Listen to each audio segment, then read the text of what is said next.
أعوذ بالله من الشيطان الرجيم. بسم الله الرحمن الرحيم.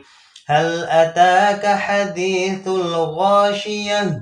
وجوه يومئذ خاشعة عاملة ناصبة تصلى نارا حامية تسقى من عين آنية ليس لهم طعام إلا من ضريع لا يسمن ولا يغني من جوع وجوه يومئذ ناعمة لسعيها راضية في جنة عالية لا تسمع فيها لاغية فيها عين جارية فيها سرر مرفوعة وأكواب موضوعة ونمارق مصفوفة وزرابي مبثوثة أفلا ينظرون إلى الإبل كيف خلقت